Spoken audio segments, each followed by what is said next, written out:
समस्त मातृशक्तियों सादर जय श्री कृष्ण। करवा चौथ के दिन चंद्रमा को अर्घ्य देकर के श्रद्धापूर्वक यह पौराणिक कथा सुनने से करवा चौथ के व्रत का संपूर्ण फल प्राप्त होता है।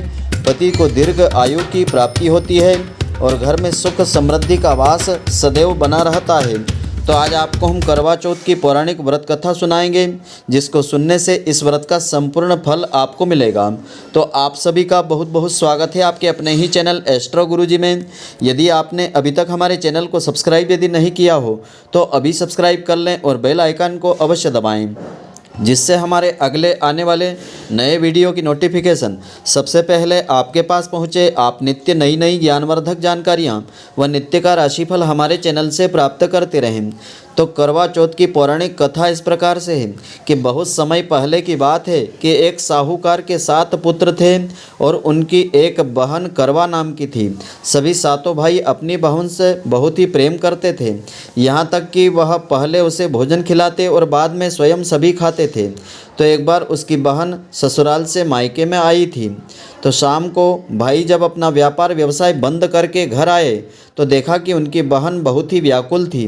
तो सभी भाई भोजन करने को बैठे और अपनी बहन से भी भोजन करने का आग्रह करने लगे, लेकिन बहन ने बताया कि उसका आज करवा चौथ का निर्जल व्रत है और वह भोजन सिर्फ चंद्रमा को देख करके यानी चंद्रमा का दर्शन करके उन्हें अर्घ्य देकर ही भोजन कर सकती है। क्योंकि चंद्रमा अभी तक नहीं निकला था, इसलिए वह भूख प्यास से बड़ी ही व्याकुल हो उठी थी।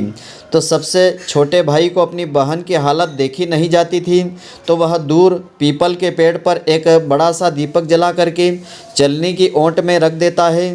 तो दूर से देखने में वह ऐसा प्रतीत होता है कि जैसे कि चतुर्थी का चांद उदित हो रहा है। उसके बाद भाई अपनी बहन को बताता है कि चांद निकल आया है, तुम इसे अर्घ्य दे करके भोजन ग्रहण कर सकती हो। तो बहन बड़ी ही प्रसन्नता के मारे सीढ़ियों पर चढ़ करके चांद को देखती है और उसे अर्घ्य दे करके भोजन करने को बैठ जाती है। तो यह पहला टुकड़ा मुंह में डालती है तो उसे छींक आ जाती है, तो दूसरा टुकड़ा डालती है तो उसमें बाल निकल आता है, और जैसे ही तीसरा टुकड़ा मुंह में डालने की कोशिश करती है तो उसके पति की मृत्यु का समाचार उसे सुनने को मिलता है। फिर वह बौखला उठती है, तो उसकी भाभी भी उसे सच्चाई से अवगत कराती है कि उसके साथ ऐसा क्यों हुआ है। तो करवा चौथ का व्रत गलत तरीके से टूटने के कारण देवता उससे नाराज़ हो गए और उन्होंने ऐसा ही किया है।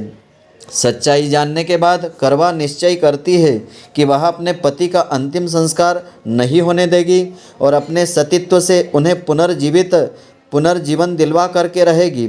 तो वह पूरे 1 साल तक अपने पति के शव के पास बैठी रहती है, उसकी देखभाल करती रहती है और उसके ऊपर उगने वाली सुई नुमा घास को वह एकत्रित करती जाती है।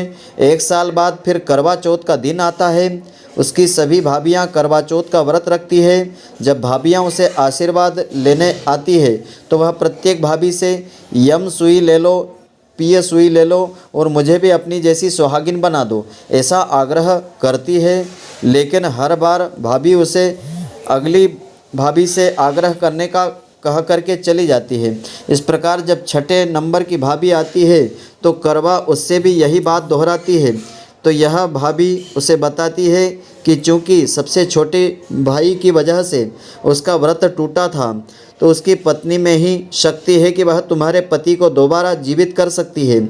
इसलिए जब वह आए तो तुम उसे पकड़ लेना और जब तक वह तुम्हारे पति को जिंदा न कर दे उसे नहीं छोड़ना, ऐसा कह करके वह चली जाती है। तो सबसे अंत में छोटी भाभी आती है। करवा उससे भी सुहागिन बनने का आग्रह करती है, लेकिन वह टाल मटोली करने लगती है। इसे देख करके करवा उन्हें ज़ोर से पकड़ लेती है और अपने सुहाग को जिंदा करने के लिए कहती है।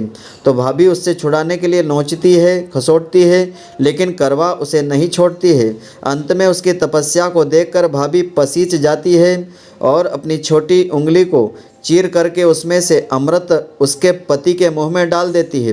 तो करवा का पति तुरंत श्री गणेश कहता हुआ उठ करके बैठ जाता है। इस प्रकार प्रभु की कृपा से उसकी छोटी भाभी के मध्यमा से करवा को अपना सुहाग वापस प्राप्त हो गया। तो हे श्री गणेश जी, माँ गौरी, जिस प्रकार करवा को चीर सुहागन का वरदान आपसे मिला है, वैसा ही सब सुहागिनों को प्राप्त होवे। तो तो आशा करता हूँ कि आपको हमारी यह ज्ञानवर्धक जानकारी पसंद आई होगी। यदि आपको पसंद आई हो तो आप हमारे वीडियो को लाइक व अधिक से अधिक शेयर अवश्य करें। धन्यवाद। जय श्री कृष्ण। फिर मिलेंगे।